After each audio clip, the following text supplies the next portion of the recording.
I was driving home from another exhausting day at my marketing director job in Austin, Texas, thinking about my mom Linda's 58th birthday party coming up this weekend.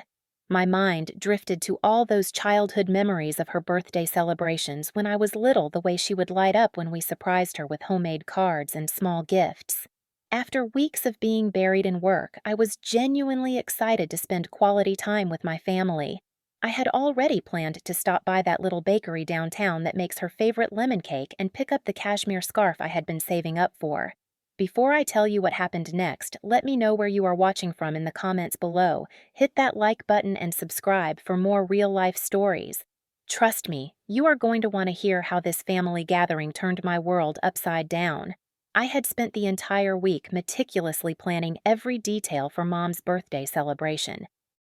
During my lunch breaks, I drove across town to that little European bakery on South Lamar that makes those incredible lemon cakes with cream cheese frosting that Mom always raves about. The baker, Mrs. Rodriguez, even agreed to write "Happy Birthday, Linda" in Mom's favorite shade of purple icing. I had also made a special trip to Nordstrom after work on Tuesday to pick up that beautiful navy blue cashmere scarf we had admired together during our last shopping trip in December. It cost me nearly $200, but seeing Mom's face light up would be worth every penny. I spent Wednesday evening rearranging my work schedule, pushing 3 important client meetings to the following week, so I could drive down to Houston on Friday afternoon and help set up for the party. I even called my younger sister Madison on Tuesday night to coordinate our efforts. Madison, who is 29 and works as an assistant at a high-end salon in the Galleria area, seemed excited about the party planning. "Oh, I am so glad you are coming early to help set up," Madison had said, her voice bubbling with enthusiasm. "I have been working on the decorations all week, and guess what? You finally get to meet Ryan, my new boyfriend I have been telling you about. He is going to join us for the party." I remember feeling genuinely happy for Madison. She had gone through a rough breakup 6 months earlier with her previous boyfriend, Jake, and it was wonderful to hear that excited tone in her voice again. I told her I was looking forward to meeting Ryan and getting to know him better. Friday afternoon arrived, and I was standing in the parking lot of our tech company's downtown Austin office loading the birthday cake carefully into the back seat of my Honda Accord. I had just finished securing the cake box with a seatbelt when my phone rang. Mom's name appeared on the screen, and I answered with a smile. "Hi, Mom. I am just leaving the office now. I should be there by 7:30 if traffic is not too bad on I-35. There was an unusual pause on the other end of the line. When Mom finally spoke, her voice sounded strained and uncomfortable, completely different from her usual cheerful tone. "Honey, I need to talk to you about tomorrow." Something in her voice made my stomach clench. I leaned against my car, suddenly feeling like I needed the support. "What is it, Mom? Is everything okay?" Another long pause. I could hear her taking a deep breath on the other end. "Well, Madison came over this morning to discuss the final details for the party, and she had some concerns about the guest list." I felt confused. We had only planned for immediate family plus Madison's boyfriend, Ryan. How complicated could a guest list of 5 people be? What kind of concerns? I thought we were just doing family. "Madison feels like maybe we should keep it to just the core family members this time." The words hit me like a physical blow. Core family members. What was I if not a core family member? "Mom, I do not understand. What do you mean by core family members?" I heard Mom sigh heavily, and when she spoke again, her words came out in a rushed, nervous tumble. "Madison really wants to make a good impression with Ryan. He is very polished apparently and works in some kind of corporate field. She just thought that maybe—" Her voice trailed off, leaving me standing in the parking lot feeling completely bewildered. "Maybe what, Mom, you are going to have to be clearer with me because I honestly have no idea what you are trying to tell me." The silence stretched on for what felt like an eternity. When Mom finally spoke again, her voice was barely above a whisper. "Madison feels like you might not photograph well next to Ryan. He is very put together apparently, and she is worried about how the pictures will look." The words hit me so hard that I actually had to grip the side of my car to steady myself. I felt like someone had just punched me in the stomach and knocked all the air out of my lungs. "I am sorry, what did you just say?" Madison explained that Ryan has a very high dress code at his job and he always looks so professional and polished. She is just concerned that your more casual style might look out of place in the family photos." I stood there in complete shock, trying to process what I was hearing. My own mother was uninviting me from her birthday party because my sister thought I would not look good enough standing next to her new boyfriend in photographs. "Mom, I wear business professional clothing to work every single day. I make more money than Madison does. What exactly about my appearance is so problematic that I cannot attend your birthday party?" But even as I asked the question, I could hear the defeat creeping into my own voice. This was not really about my clothes or my appearance. This was about something much deeper, something that had been building in our family dynamics for years. The call ended with Mom mumbling something about how she was sorry, and maybe we could do something special together the following weekend instead. I stood there in that parking lot for a long time after hanging up holding my phone and staring at the birthday cake in my back seat, feeling completely hollowed out. That Friday night was one of the longest of my life. I lay in my bed staring at the ceiling, replaying every word of that conversation with Mom over and over in my mind. The more I thought about it, the more pieces of a larger pattern began falling into place. This was not the first time Madison had been favored over me, but it was certainly the most blatant and hurtful example. Growing up, Madison was always the one who got complimented on her appearance.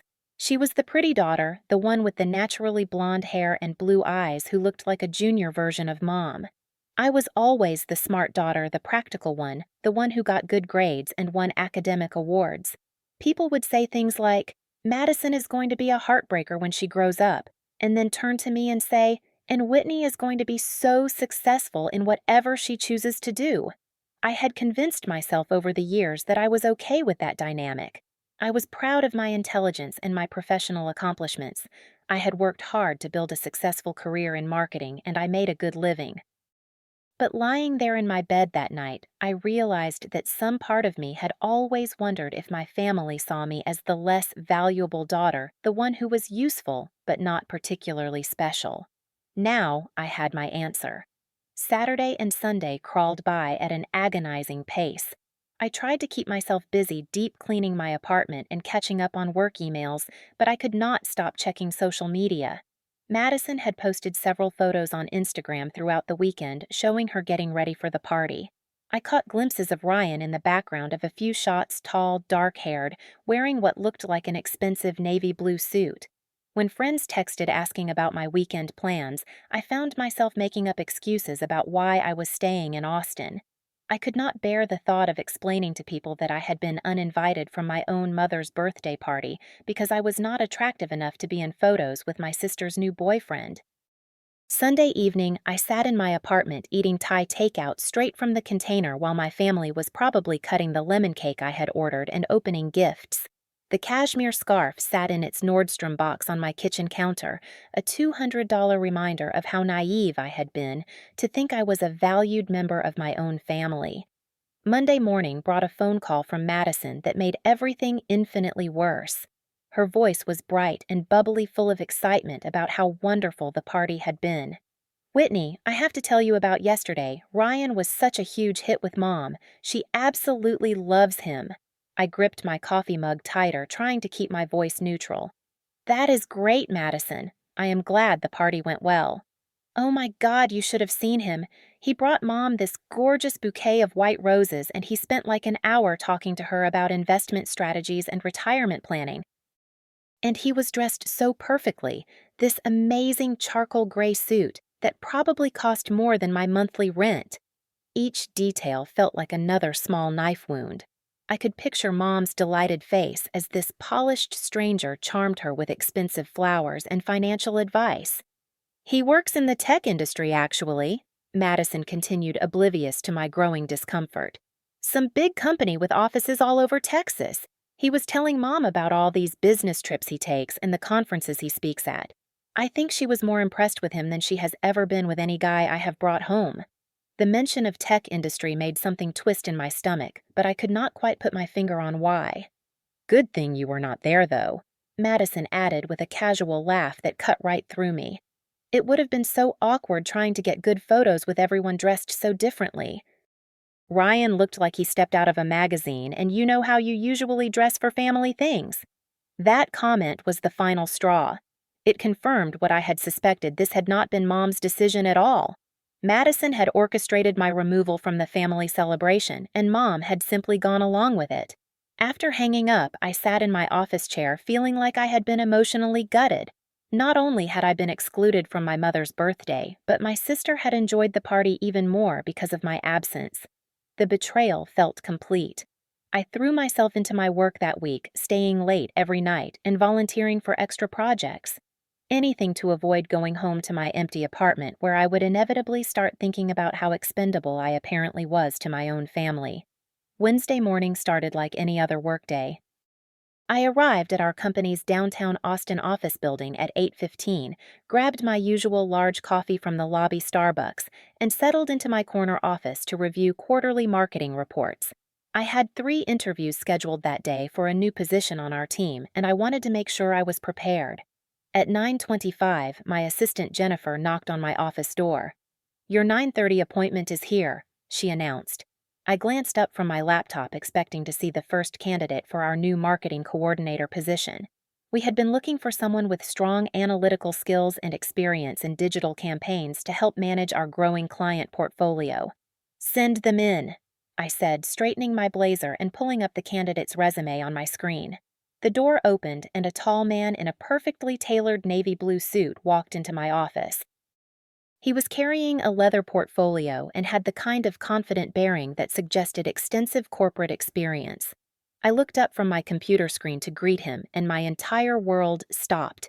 It was Ryan. Madison's boyfriend Ryan, standing in my office looking equally shocked to see me. "Whitney," he said, his voice barely above a whisper. "Madison's sister." I felt like someone had just detonated a bomb in my chest. All the air seemed to leave the room at once. "Ryan," I managed to say, my voice somehow remaining steady despite the fact that my hands were shaking. "What are you doing here?" He stood frozen in my doorway for a moment, his face going pale as the implications of the situation began to dawn on him. I had an interview scheduled for the marketing coordinator position. I had no idea this was your company when I submitted my application." I gestured to the chair across from my desk, trying to process what was happening. Ryan, the man who had been deemed too polished and put together for me to be photographed next to, had applied for a job at my company. Not just any job, but a position that would report directly to me. "Please have a seat," I said, my professional training kicking in, despite the surreal nature of the situation. Ryan sat down stiffly, clutching his portfolio like a lifeline. I could see the wheels turning in his head as he realized the full scope of his predicament. "I submitted my application 3 weeks ago," he said, his voice nervous and apologetic. "I have been looking for new opportunities, and when I saw the job posting online, it seemed like a perfect fit for my background. I swear I had no idea this was connected to you or your family in any way." I pulled up his resume on my screen, scanning through his qualifications with new eyes. His background was actually quite impressive: 5 years of experience in digital marketing, a degree from UT Austin, and strong references from his previous employers. Under normal circumstances, he would have been a solid candidate for the position, but these were far from normal circumstances. "So you are telling me," I said slowly, "that you applied for a job that would have you reporting directly to the woman who was not allowed to attend her own mother's birthday party because you might not photograph well next to her?" Ryan's face flushed deep red, and he shifted uncomfortably in his chair. "Whitney, I did not know about any of that. Madison just told me that it was going to be a small family gathering and that you had decided not to come." "Decided not to come," I repeated, letting the words hang in the air between us. "I am beginning to realize that maybe I was not given the full story," he said quietly. I leaned back in my chair, studying his face. He looked genuinely uncomfortable and embarrassed, which was somewhat satisfying after the week of humiliation I had endured. "Let me ask you some questions about your experience," I said, deciding to proceed with the interview. "Tell me about a time when you had to work with someone who you felt was not up to your professional standards."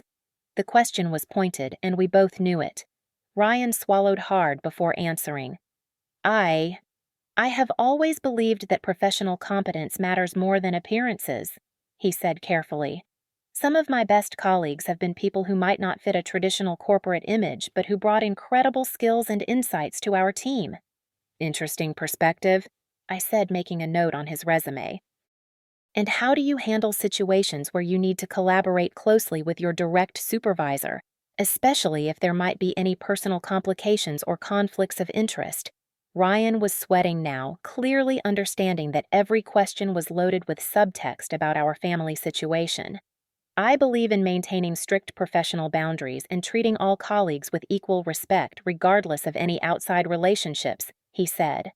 The interview continued for another 20 minutes, with me asking increasingly pointed questions about his corporate polish, his attention to appearance, and his ability to work in diverse environments. Ryan grew more uncomfortable with each question, clearly realizing that I knew exactly what had transpired at Mom's birthday party. When I finally dismissed him with a polite, "We will be in touch about the position," Ryan looked visibly shaken. He paused at my office door as if he wanted to say something else, but ultimately just mumbled a thank you and left. I sat back in my leather chair, staring at the closed door and trying to process what had just happened. The universe had just handed me the most unexpected opportunity for justice I could have imagined. The man who had been considered too good to be photographed with me was now sitting across from my desk, desperate for my professional approval. For the first time in over a week, I felt like I had some control over the situation. After Ryan left my office, I sat there for a long time, staring out my window at the Austin skyline and trying to decide how to handle this incredible twist of fate. Part of me wanted to immediately call Ryan back and reject his application outright to give him a taste of the exclusion and dismissal I had experienced. But as I thought about it more, I realized that this situation presented an opportunity for something much more meaningful than petty revenge. I spent the rest of that Wednesday thinking carefully about my next steps. By the time I left the office that evening, I had made my decision. I was not going to let this opportunity pass by without addressing the hurt that had been caused and establishing some clear boundaries with my family. That Thursday evening, I picked up my phone and called Madison. "Hey, Whitney," she answered cheerfully. "What is up? You never call during the week." "I had an interesting experience at work today," I said, keeping my voice casual. "I met your boyfriend Ryan. Small world, is it not?" There was a long pause on Madison's end. I could practically hear her brain working to figure out how this could have happened. "What do you mean you met Ryan where—" "He interviewed for a position at my company." "A position that would have him reporting directly to me." "Oh no," Madison whispered, and I could hear the full weight of the situation dawning on her. "Oh God, Whitney, I can explain." "Can you?" I asked. "Because I would love to hear your explanation for how the man who was too polished and put together for me to be photographed next to is now sitting in my office asking me for a job." Madison was quiet for a long moment, and when she spoke again, her voice was small and ashamed.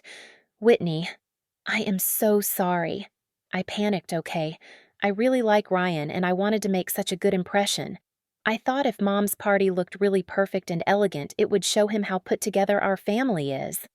And I was the element that would ruin that perfect picture." "It was not about you specifically," Madison said desperately. "It was about me being insecure and stupid and making a terrible decision that hurt someone I love." "Madison, do you have any idea how humiliated I felt? How excluded and unwanted you made me feel in my own family?" I heard her start to cry on the other end of the line. I know it was awful. I realized it the minute after Mom called you, but I was too embarrassed to fix it. And then Ryan kept asking why you were not coming to the party, and I had to keep making up excuses about why my own sister was not going to be there." "Please do not let this affect his job prospects," Madison said, suddenly panic creeping into her voice. "He really needs this opportunity, and he had no idea about any of the family stuff when he applied." "The same way my appearance affected my invitation to Mom's party?" I asked pointedly. There was silence on Madison's end as the parallel hit her. "You are right," she said quietly. "That is exactly the same thing. Is it not? I am asking you to separate personal feelings from a decision that could really impact someone's life." We talked for another hour that night, having the most honest conversation we had shared in years. Madison admitted that she had always felt competitive with me because of my professional success and independence. She confessed that she sometimes felt like the shallow sister next to my accomplishments, and that Ryan represented a chance for her to be with someone impressive and successful. "I made you pay the price for my own insecurities," she said through tears, "and that was completely unfair and cruel." I told her about years of feeling like the less favored daughter, the one who was valued for her usefulness rather than loved for who she was. We both cried, and for the first time in a long time, I felt like we were actually sisters rather than competitors. The next day, I called Mom and had a similar conversation. It was harder with her because she was more defensive, initially insisting that she had only been trying to keep peace in the family. But eventually, she acknowledged that she had enabled Madison's behavior and participated in making me feel excluded and unvalued. "I should have told Madison absolutely not the minute she suggested you should not come," Mom admitted. "I was so focused on avoiding conflict that I forgot my responsibility to protect all my children equally." As for Ryan's job application, I ultimately decided not to hire him, but my decision was based on legitimate professional considerations rather than personal revenge. After reviewing all the candidates we interviewed that week, I felt that another applicant had stronger digital analytics experience and would be a better fit for our team's current needs. I made sure to document my reasoning carefully and have it reviewed by HR to ensure that my decision could not be challenged as personal bias. The professional rejection seemed to put additional strain on Madison and Ryan's relationship. Madison later told me that Ryan had become distant and moody after not getting the job, and that their dynamic had shifted in uncomfortable ways. They broke up about 2 months later, though Madison insisted it was mutual and that they had simply realized they wanted different things. Looking back on that whole experience now, I learned several important lessons that have shaped how I approach relationships and self-worth. The most important lesson was that I cannot control how other people treat me, but I can absolutely control how I respond to that treatment. I could have responded to Madison's cruelty with cruelty of my own, but instead I chose to use the situation as an opportunity for honest communication and growth. I also learned that family relationships require the same kinds of boundaries and mutual respect that any healthy relationship needs. Just because someone is related to you does not give them permission to treat you poorly or make you feel less than. I started being much more assertive about calling out unfair treatment and advocating for myself in family situations. Most importantly, I learned that my worth as a person is not determined by how I look in family photos, or whether I meet someone else's standard of polish or sophistication. I am successful, intelligent, kind, and valuable exactly as I am. Anyone who cannot see that or appreciate that is missing out, and their blindness is their loss, not mine. The relationship between Madison and me improved significantly after our honest conversation. We still have our differences, and we probably always will, but there is a level of mutual respect now that had been missing before. She has never again suggested that I should be excluded from family events, and I have never again allowed anyone to make me feel like I do not belong in my own family. Sometimes the best response to being underestimated is simply to continue being excellent and let your success speak for itself. Professional achievement, personal integrity, and treating others with respect matter infinitely more than whether you look good in photographs or meet someone's superficial standards of appearance. What do you think you would have done in my situation? Have you ever been excluded from family events or made to feel like you were not good enough for your own family? Share your experiences in the comments below because I would love to hear your stories. If this story resonated with you, please hit that like button and subscribe for more real-life experiences about family dynamics, workplace drama, and learning to value yourself. And please share this video with anyone who might need to hear that they are enough exactly as they are. Thank you so much for listening, and remember that your worth is never determined by other people's limited vision of who you should be. Until next time, keep standing up for yourself and never let anyone make you feel like you do not belong.